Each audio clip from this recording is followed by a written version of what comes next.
Est-ce que tu aimes les avions ? Ces oiseaux d'acier sont assez ambivalents. Ils impressionnent certaines personnes et en terrifient d'autres.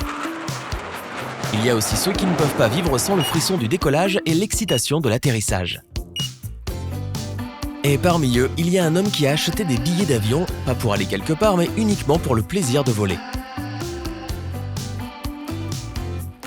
Monsieur Jan Moel, un Hollandais né en 1932, a passé plus de 20 ans dans sa vie à voler vers une ville européenne chaque mercredi.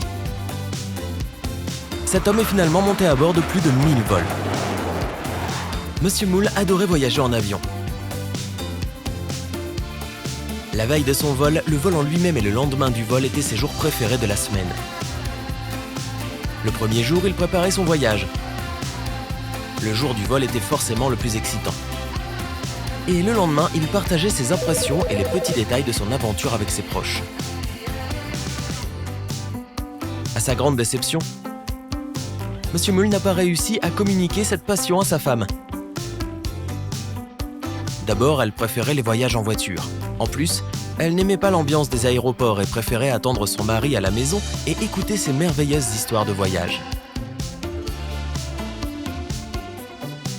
Une des choses les plus étranges avec Monsieur Moel est qu'il se moquait de la destination. Il n'avait pas d'endroit préféré ou d'impératif. Il voulait juste voler. En plus, et c'est là que je ne le comprends pas du tout, il préférait les vols avec le plus de turbulences possible. Mais attends, les habitudes de ce voyageur unique vont encore plus loin. Une autre particularité est qu'il ne sortait jamais de l'aéroport où il arrivait. Monsieur Moel partait pour Paris, Munich ou Oslo dans la matinée, sortait de l'avion, passait quelques heures à l'aéroport en se promenant, puis reprenait l'avion pour rentrer chez lui. Apparemment, il n'aimait pas laisser sa femme seule. En plus, voyager se résumait à cela pour lui. Le trajet, le vol, l'avion, mais pas la découverte de nouvelles villes. Bien sûr, les employés de la compagnie aérienne ont vite remarqué cet homme qui voyageait avec la même compagnie tous les mercredis. Certains membres de l'équipage le décrivaient comme l'un des passagers les plus amicaux qu'ils aient jamais eu à bord. Il était toujours ouvert à la discussion, et la seule chose qu'il voulait, c'était une place à côté du hublot. Comme ça, il pouvait voir le ciel, les nuages et la vue pendant le vol. Malheureusement, Monsieur Moel est décédé il y a peu, à 82 ans, quelques jours après son dernier vol pour Stockholm. Cette fois-ci, il avait voyagé avec son petit-fils qui partageait sa passion pour les avions. Mais ce n'est pas la fin de l'histoire. La compagnie que Monsieur Moel choisissait tout le temps a décidé d'honorer la mémoire de son plus loyal passager. Ils ont invité la femme de Monsieur Moel et son petit-fils Tom sur un vol surprise pour Stockholm. Tout comme Monsieur Moel le faisait, l'avion et ses passagers VIP sont restés à l'aéroport pendant une demi-heure, puis ils sont rentrés à Amsterdam.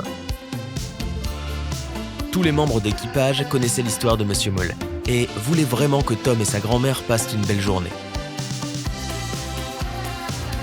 Par exemple, les passagers de Mark ont eu le droit de visiter le cockpit. Et ils ont même pu y rester pendant le décollage et l'atterrissage. Ils ont aussi eu droit au repas de première classe et à un verre de champagne. Madame Moel remercie encore la compagnie pour cette journée incroyable qui lui a fait oublier tout le reste. Quant à Tom, il était sur un petit nuage. En même temps, lui est vraiment comme son grand-père, fou d'avion. Il connaissait tous les modèles et savait où chaque vol allait. Ce n'est pas étonnant que son rêve soit d'être pilote. Mais aussi étonnant que cela puisse paraître, Monsieur Moel n'était pas le seul à adorer voler. Que penses-tu d'un homme qui a collecté 37 millions de miles ? Cela s'est produit en 1988 quand Jacques Vroom a contacté un prêt pour acheter un pass à vie en première classe pour lui et un ami. Cela lui a coûté environ 400 000 $, ce qui représenterait aujourd'hui environ 870 000 $.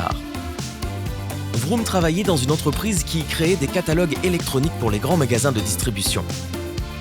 Il voyageait beaucoup pour le travail et en plus vers des lieux plutôt exotiques. C'est pour cela qu'il s'est dit qu'un tel pass illimité lui permettrait d'économiser beaucoup. Il avait raison, Étant donné que Vroom préférait résoudre les problèmes de travail qui survenaient à la dernière minute tout seul, il ne réservait souvent ses vols que quelques heures avant le départ. Tu imagines alors combien des billets en business class lui auraient coûté. En plus, il prenait souvent un vol retour le même jour, ce qui rendait le prix encore plus exorbitant. En même temps, avec son pass illimité, Vroom pouvait arriver à l'aéroport le matin, prendre l'avion pour l'endroit qu'il voulait sans coût supplémentaire et rentrer chez lui pour l'heure du repas. Assez vite, le voyageur a commencé à aimer la flexibilité et la liberté que lui accordait le pass. En plus, cela lui permettait de collecter des miles. Ainsi, Vroom ne voyageait plus seulement avec un seul accompagnateur, mais il pouvait inviter d'autres personnes avec ses miles. Vroom prenait l'avion environ 4 fois par semaine et tout comme Jan Moul, c'est surtout le vol qu'il adorait. Il n'aimait pas vraiment être ailleurs que chez lui à Dallas, donc quand il arrivait à destination, il passait un peu de temps à l'aéroport et prenait le vol retour suivant.